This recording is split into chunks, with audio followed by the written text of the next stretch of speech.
'Twas the night before Christmas, and all through the house not a creature was stirring, not even a mouse. The stockings were hung by the chimney with care, in hopes that St. Nicholas soon would be there.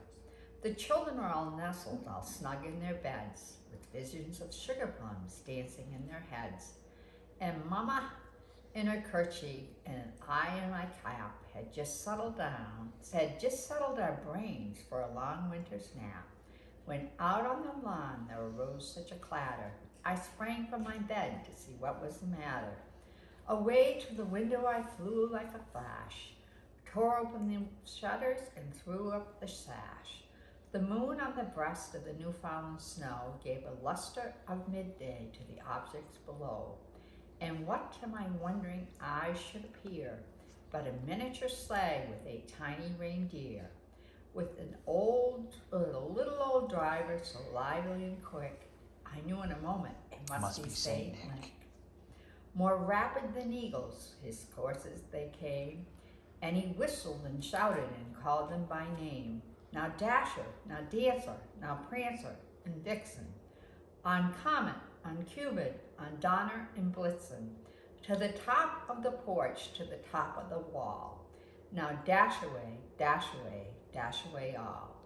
As dry leaves that before the wild hurricane fly, when they met with obstacles mount to the sky, so up to the housetop the coursers they flew, with a sleigh full of toys and St. Nicholas too. And then in a twinkle I heard on the roof the prancing and pounding of each little hoof. It's a hoof. And as I drew in my head and was turning around, down the chimney St. Nicholas came with a bound. He's still going on. He was dressed all in fur from his head to his foot. His clothes were all tarnished with ashes and soot. A bundle of toys he had flung on his back, and he looked like a peddler just opening his sack. His eyes, how they twinkled, his dimples so merry. His cheeks were like roses, his nose like a cherry. His dry little mouth was drawn up like a bow, and the beard on his chin was as white as snow. The stump of a pipe he held tight in his teeth, and the smoke and the circle around his head like a wreath. He had a broad face and a little round belly. That sack, when he laughed, was like a bowl full of jelly. He was chubby and plump, a right old elf, and I laughed when I saw him in spite of myself. A twinkle of his eyes, a twist of his head, soon gave me to know I had nothing to dread.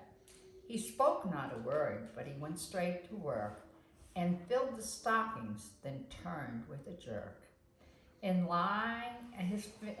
laying his finger aside of his nose, and giving a nod up the chimney he rose. He sprang to his sleigh with his team, and to his team gave a whistle, and away they all flew like the fond of the thistle.